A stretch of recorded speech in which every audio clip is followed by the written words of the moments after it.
আচ্ছা, আজকে আমরা রিভিউ দিব সেন্টেন্সের উপরে। আমরা জানি সেন্টেন্স অর্থ কি। সেন্টেন্স অর্থ হচ্ছে বাক্য। তো সেন্টেন্স কাকে বলে?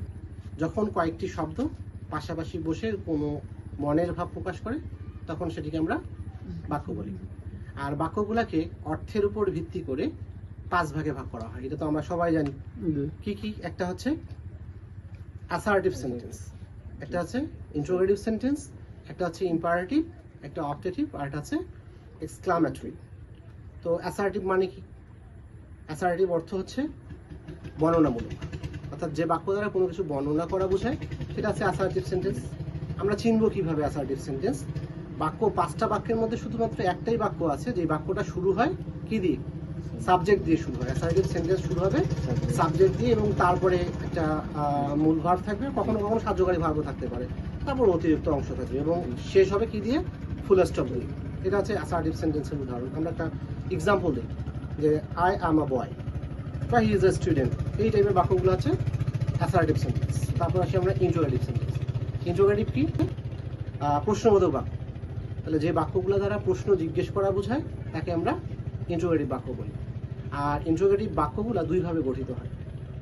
ইন্টারোগেটিভ বাক্যের শুরুতে একটা WS ওয়ার্ড থাকতে পারে, অথবা WS না থাকলেও একটা সাহায্যকারী ভার্ব থাকবে। ইন্টারোগেটিভ সেন্টেন্সের অন্যতম প্রধান বৈশিষ্ট্য হচ্ছে যে সাবজেক্টের আগে সাহায্যকারী ভার্ব থাকতে হবে। তাহলে প্রথমে WS ওয়ার্ড, তারপরে হচ্ছে সাহায্যকারী ভার্ব, তারপরে সাবজেক্ট, তারপরে মূল ভার্ব, তারপরে অতিরিক্ত, এবং শেষে একটা প্রশ্নবোধক চিহ্ন থাকবে, অর্থাৎ নোট অফ ইন্টারোগেশন বা ইন্টারোগেটিভ চিহ্ন থাকবে। উদাহরণ যদি আমরা বলি যে ডু ইউ ইট রাইস, তুমি কি ভাত খাও, বা এরকম আমরা বলি when do you eat rice, তুমি কখন ভাত খাও। দেখো, একটা আমরা WS ওয়ার্ড দিয়ে বলছি, আর একটা আমরা বলছিলাম শুধুমাত্র অক্সিলারি ভার্ব দিয়ে। তাহলে WS ওয়ার্ড বা অক্সিলারি ভার্ব দিয়ে যে বাক্যগুলো শুরু হয় এবং শেষে প্রশ্নবোধক চিহ্ন থাকে সেটা হচ্ছে ইন্টারোগেটিভ সেন্টেন্স। এবার আসি আমরা ইম্পারেটিভ সেন্টেন্স। ইম্পারেটিভ কি? ইম্পারেটিভ হচ্ছে আদেশ, অনুরোধ, উপদেশ ও নিষেধমূলক বাক্য। তাহলে যে বাক্যগুলো দ্বারা কোনো আদেশ বা অনুরোধ বা উপদেশ বা নিষেধ করা বোঝায় সেগুলোকে আমরা বলছি ইম্পারেটিভ সেন্টেন্স। তো ইম্পারেটিভ সেন্টেন্স 4 ভাবে গঠিত হয়। প্রথম যদি স্ট্রাকচারটা আমরা লক্ষ্য করি তাহলে দেখব শুরু হবে মূল ভার্ব দিয়ে, তারপরে অতিরিক্ত, যেমন ডু দ্য ওয়ার্ক। আবার এরকম হতে পারে প্লিজ বা কাইন্ডলি দ্বারাও শুরু হতে পারে, তারপরে থাকবে মূল ভার্ব, তারপরে অতিরিক্ত। তাহলে প্লিজ ওপেন দ্য ডোর বা please give me a glass of water. আবার ইম্পারেটিভ সেন্টেন্স লেট দ্বারা শুরু হতে পারে। যদি লেট দ্বারা শুরু হয়, লেটের পরে সবসময়ের জন্য সাবজেক্টের অবজেক্টিভ ফর্মটা ইউজ করি আমরা, তারপরে মূল ভার্ব বসবে, তারপরে অতিরিক্ত বা এক্সটেনশন। আমরা বলছি let him do the work, তাকে কাজটা করতে দাও। আবার ইম্পারেটিভ সেন্টেন্স আরেকভাবে শুরু হয়, সেটা হচ্ছে কি ডন্ট বা নেভার। যখন নিষেধমূলক বাক্যগুলো আমরা করি সেগুলো শুরু হবে ডন্ট বা নেভার দ্বারা, তারপরে মূল ভার্ব, তারপরে এক্সটেনশন। তাহলে ডন্ট টেল আ লাই। এক্ষেত্রে স্মরণ রাখতে হবে যতগুলো ইম্পারেটিভ সেন্টেন্সে আমি বলছিলাম প্রত্যেকটা ইম্পারেটিভ সেন্টেন্সের মূল ভার্বটা সবসময়ের জন্য ভার্ব 1 বা ভার্বের বেস ফর্ম হবে। Operative sentence. অপারেটিভ অর্থ কি? অপারেটিভ অর্থ হচ্ছে প্রার্থনামূলক। তাহলে যে বাক্যগুলো দ্বারা প্রার্থনা করা বোঝায় সেটা হচ্ছে অপারেটিভ সেন্টেন্স।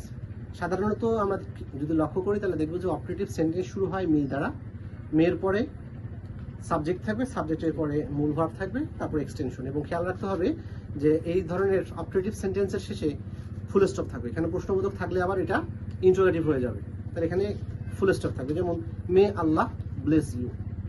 তারপর আসি আমরা একটা এক্সক্লামেটরি সেন্টেন্স। তো এক্সক্লামেটরি সেন্টেন্সগুলো শুরু হয় কিভাবে? এক্সক্লামেটরি হচ্ছে বিস্ময়সূচক বাক্য।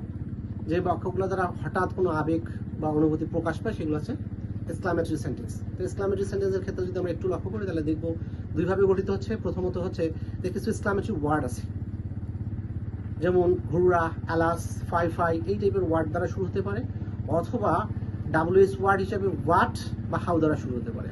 স্ট্রাকচারটা যদি আমরা খেয়াল করে দেখি তাহলে দেখবো যে যদি ওয়ার্ড দ্বারা শুরু হয় তাহলে ওয়ার্ডের পরে একটা AN থাকবে, আর হাউ দ্বারা শুরু হলে AN থাকবে না, তারপরে এরপর একটা অ্যাডজেক্টিভ আসবে, অ্যাডজেক্টিভের পর একটা নাউন আসবে, নাউনটার প্রোনাউন ব্যবহার করব, এবং শেষে মূল ভার্ব, এবং শেষে কি থাকবে? নোট অফ এক্সক্লামেশন, বিস্ময়সূচক চিহ্নটা থাকবে। একটা উদাহরণ বলি, আর হচ্ছে what a beautiful house it is. Clear?